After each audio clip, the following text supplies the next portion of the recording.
Hi viewers, இன்று November 27ஆம் தேதி, நாளை நவம்பர் 28ஆம் தேதி வியாழக்கிழமை தங்கத்தோடைய விலை என்ன நிலவரத்தில் இருக்கிறதுக்கான வாய்ப்புகள் இப்போ இருக்குது அப்படிங்கிறத பற்றி தான் இந்த வீடியோவில் நம்ம பார்க்க போகிறோம். அதுக்கு முன்னாடி நம்ம சேனலை சப்ஸ்கிரைப் பண்ணாமல் இருந்தால் சப்ஸ்கிரைப் பண்ணிங்க, கூடவே பெல் பட்டனையும் கிளிக் பண்ணிக்கோங்க. வாங்க வீடியோக்குள்ளே போகலாம். நிறையா சப்ஸ்கிரைபர்ஸ் நம்மக்கிட்ட தொடர்ச்சியாக கேட்குற கேள்வி, நாளைக்கு தங்கத்தோடைய விலை அதிகரிக்குமா இல்லை குறையுமா, மறுபடியும் 7000 கீழே போகுமா அப்படிங்கிற மாதிரி நிறைய பேர்த்துக்கு சந்தேகம் வந்திருக்குங்க. ஸோ அது மட்டும் இல்லாமல் பார்த்தீங்கன்னா, இப்போது தங்கத்தோடைய ரேட்டு 2 நாளாக குறைஞ்சிது. ஸோ இன்றைக்கி குறையும் தான் எதிர்பார்த்தோம். ஆனால் பார்த்தீங்கன்னா, நேற்று எந்த ஒரு மாற்றமும் இல்லாமல் நான் காலையில் உங்களுக்கு நான் போட்டிருந்த வீடியோவில் சொல்லியிருந்தேன், ₹20 கிட்ட ஏறுறக்கான வாய்ப்புகள் இருக்குது. இல்லைன்னா அதே ரேட்டில், அதாவது ₹7080 இருக்கும். அப்படி இல்லைன்னா ₹10 ₹20 குறைவதற்கான வாய்ப்புகள் தான் இருக்குது. நெக் டு நெக் தான் போயிட்டுருக்கு. ரொம்ப பெரிய டிஃப்ரென்ஸ் இல்லைன்னு சொல்லியிருந்தேன். அதே போலவே பார்த்தீங்கன்னா, நான் ₹20 வரைக்கும் ஏறும்னு சொல்லியிருந்தேன். ₹25 அதிகரிச்சிருந்ததுங்க. ஸோ இன்றைக்கி பார்த்தீங்கன்னா ₹7105 விற்பனை செய்யப்பட்டு வருதுங்க. ஸோ நம்மளால் தங்கத்தை ஓரளவுக்கு அதிகரிக்கும், இவ்வளோ அதிகரிக்கும், இவ்வளோ தான் அதிகரிக்கும் அப்படின்னு சொல்லி எக்ஸாக்டாக நம்மளால் சொல்ல முடியாது. எவ்வளோ, அதாவது ஓரளவுக்கு கணிசமாக சொல்லலாம். இவ்வளோ வரைக்கும் அதிகரிக்கலாம், இவ்வளோ வரைக்கும் குறையலாம், இல்லை இதே ரேட்டில் மெயின்டைன் ஆகலாம் அப்படிங்கிற மாதிரி சொல்லலாங்க. ஸோ இப்போவும் பார்த்தீங்கன்னா, இந்த வீடியோ போட்டதோட நோக்கம் பார்த்தீங்கன்னா, நிறைய பேர் கேட்டிங்க. இப்போ என்ன நிலவரத்தில் இருக்குதோ அதை தான் சொல்கிறேன் நான்.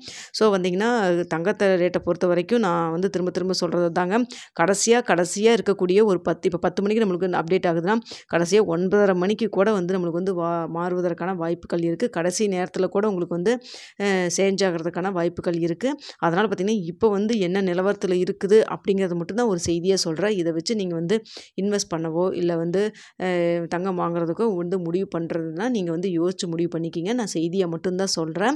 ஸோ இப்போ என்ன நிலவரத்தில் இருக்குன்னு தான் சொல்கிறேன். ஏன்னா இந்த ரேட் நாளைக்கு அப்டேட் ஆகுமா அப்படிங்கிறத கேட்டிங்கன்னா, அது ஒரு பெரிய கேள்விக்குறி தான். ஆனால் இப்போ மார்க்கெட்டில் என்ன போயிட்டுருக்கு ட்ரெண்டாக, இப்போ என்ன நிலவரமாக கடைசியாக போயிட்டுருக்கு அப்படிங்கிறத பற்றி நான் சொல்கிறேன். இப்போ நான் ரெக்கார்ட் பண்ணுற டைம் பார்த்திங்கன்னா 3:30 மணி. ஸோ 3:30 மணி நிலவரப்படி பார்த்திங்கன்னா, இன்று இப்போ இருக்கக்கூடிய நிலவரம், நாளைக்கு தங்கம் ஏறுமுகத்தில் இருக்கிற மாதிரி தாங்க காமிக்குது. ஸோ பார்த்திங்கன்னா, இப்போ காலையில் நம்மளுக்கு ரேட் ஃபிக்ஸ் பண்ணதுக்கப்புறம் பார்த்திங்கன்னா, இப்போ ஏறுமுகத்தில் தான் இருக்குது. இது கன்ஃபார்மாக இதுதான், இப்படி தான் ஏறதுக்கான வாய்ப்பு தான் இருக்குது அப்படின்னு நான் சொல்லவே மாட்டேன் 100%. ஏன்னு பார்த்தீங்கன்னா, ஈவினிங் கூட மாறும். அது மட்டும் இல்லாமல் நைட் டைம் இருக்குது, உங்களுக்கு நைட்டும் மாறுறதுக்கான வாய்ப்புகள் இருக்குது. காலையில் இருக்குது, இன்னும் எவ்வளோ டைம் இருக்குங்க உங்களுக்கு. ஸோ பார்த்திங்கன்னா, நாளைக்கு காலையில் 10 மணிக்கு தான் உங்களுக்கு நிலவரம் நம்மளுக்கு தெரியும். 24 மணி நேரம் உங்களுக்கு லைவில் அமௌண்ட், அதாவது கோல்டோட ப்ரைஸ் அப் அண்ட் டவுனில் மாறிட்டே தான் இருக்கும். ஆனால் நமக்கு இங்கே இந்திய நேரப்படி பார்த்திங்கன்னா 2 தடவை மாற்றுறாங்க. அதாவது காலையில் ஒரு 10 மணிக்கு, மேக்ஸிமம் காலையில் 10 மணிக்கு தான் ஃபிக்ஸ் பண்ணுறாங்க. ஒவ்வொரு நாள் தான் பார்த்திங்கன்னா மதிய டைம் ஒரு 3 மணிக்கிட்ட உங்களுக்கு ஃபிக்ஸ் பண்ணுவாங்க. ஆனால் மேக்ஸிமம் பார்த்திங்கன்னா ஒரு நாளைக்கு ஒரு தடவை காலையில் 10 மணிக்கு தான் ஃபிக்ஸ் பண்ணுவாங்க. ஸோ ஏற்றம் இறக்கத்தில் இருந்தாலும் அந்த 10 மணிக்கு யூஎஸோடைய கரன்சி, யூஎஸோடைய டாலர் ரேட்டு ப்ளஸ் இந்தியாவுடைய கரன்சி ரேட்டு, அது மட்டும் இல்லாமல் அப் அண்ட் டவுன்லாம் வச்சு தான் நமக்கு ரேட் ஃபிக்ஸ் பண்ணி சொல்லுவாங்க. ஸோ இப்போ என்ன நிலவரத்தில் இருக்குதுன்னு மட்டும்தான் சொல்கிறாங்க. ஸோ இந்த இப்போ பார்த்திங்கன்னா கரண்ட்டாக அதிகரிக்கிறதுக்கான வாய்ப்புகள் தான் இருக்குது. எவ்வளோன்னு பார்த்திங்கன்னா, இப்போ வரைக்கும் பார்த்திங்கன்னா ஒரு ₹20 அதிகரிக்கிறதுக்கான வாய்ப்புகள் இருக்குது. இப்போ ₹7105 இருக்குதுன்னா, ஒரு 7000, இப்போ இருக்கிற நிலவரப்படி சொல்கிறேன், ₹120 ஒரு ₹130 ₹40 வரைக்கும் போகிறக்கான சாத்தியக்கூறு தான் இருக்குது. இதே நிலைமை அப்படியே நீடிச்சதுன்னா அதிகரிக்கிறதுக்கான வாய்ப்புகள் தான் இருக்குது. இல்லை சப்போஸ் மறுபடியும் டவுனில் கூட போகலாம். ஈவினிங் மேலே தான் நம்மளுக்கு ஓரளவுக்கு கணிசமாக நம்மளால சொல்ல முடியும். அதாவது ஈவினிங்னா ஒரு நைட்டுக்கிட்ட. ஸோ ஏதாவது வேறு அப் அண்ட் டவுன் பெரிய அளவுக்கு பாதிப்பு வந்ததுன்னா கண்டிப்பாக உங்களுக்கு நான் ஈவினிங்கும் இல்லைனா நைட் வீடியோ போட்டு தெரியப்படுத்துவேன். இல்லைனா கம்யூனிட்டி டேப்பில் கூட சொல்லுவாங்க. ஆனால் பார்த்திங்கன்னா, அடுத்த நாள் காலையில், அதாவது நாளைக்கு காலையில் 8 மணிக்கு கண்டிப்பாக என்ன நிலவரத்தில் இருக்குது அப்படிங்கிறத கண்டிப்பாக ஒரு வீடியோவை நான் உங்களுக்கு தெரியப்படுத்துவேன். இது உங்களுக்கு கரண்ட்டாக என்ன நிலவரத்தில் போயிட்டுருக்கு அப்படிங்கிறத தெரிஞ்சுக்கிறதுக்கு உங்களுக்கு ரொம்பவே யூஸ்ஃபுல்லாக இருக்குங்க.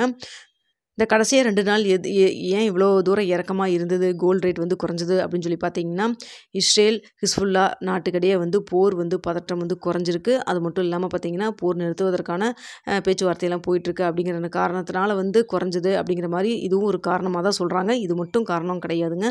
அதனால் கோல்டு ரேட் ஃபிக்ஸ் பண்ணுறது பார்த்திங்கன்னா ஒரு காரணத்தை வச்சு மட்டும்தான். இப்போ அன்றைக்கி எலெக்ஷன் ரிசல்ட் வந்தோன்னே பார்த்திங்கன்னா, யூஎஸ் கரன்சி ரொம்ப ஸ்ட்ராங்காக இருந்தது. அது மட்டும் இல்லாமல் டொனால்ட் ட்ரம்ப் அவர்கள் பதவியேற்க போகிறாரு. பொருளாதாரத்தில் முதலீட்டாளர்கள்லாம் முதலீடுல போட்டாங்க, இன்வெஸ்ட் பண்ணாங்க. அப்படிங்கிறதுனால தான் பார்த்திங்கன்னா உங்களுக்கு கோல்டு ரேட் டக்குன்னு ஒரு ₹4000 வரைக்குமே குறைஞ்சிது. அதுக்கப்புறம் பார்த்திங்கன்னா, ரஷ்யா உக்ரைன் போர் பதட்டத்தினால இன்க்ரீஸ் ஆச்சு. ஸோ இப்போ பார்த்திங்கன்னா, இஸ்ரேல் ஹிஸ்புல்லா நாட்டுக்கிடையே போர் வந்து இல்லை அப்படிங்கிறதுனால வந்து குறைஞ்சதுன்னு சொல்கிறாங்க.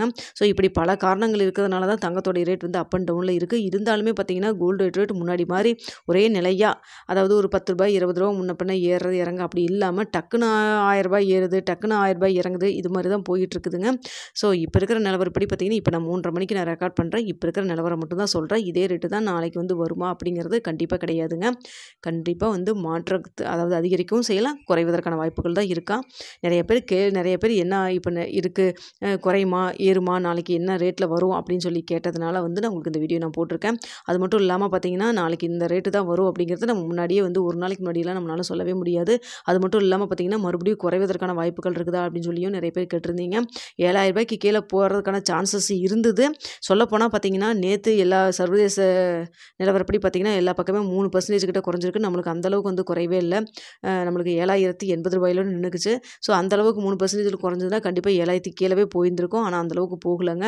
அதனால தான் நான் திரும்ப திரும்ப சொல்கிறேன், கோல்டு ரேட்டு நம்மளுக்கு என்ன போர்டு ரேட் வந்து ஃபிக்ஸ் பண்ணுறாங்களோ அதுதான் நம்மளுக்கு வந்து நிலையாக இருக்கும். ஓரளவுக்கு கணிசமாக தான் நம்மளால் கணிச்சு சொல்ல முடியும். ஸோ இப்போ இருக்கிற நிலவரப்படி வந்து அதிகரிக்கிறதுக்கான வாய்ப்பு, ஸோ மீண்டும் அதிகரிச்சதுனாலோ இல்லை கோல்டு ரேட் குறைவதற்கான வாய்ப்புகள் இருந்தால் கண்டிப்பாக நான் உங்களுக்கு வீடியோவை தெரியப்படுத்துகிறேங்க. இந்த வீடியோ உங்களுக்கு பிடிச்சிருந்தா லைக் பண்ணுங்கள், ஷேர் பண்ணுங்கள், மறக்காமல் சப்ஸ்கிரைப் பண்ணிக்கிங்க ஃப்ரெண்ட்ஸ்.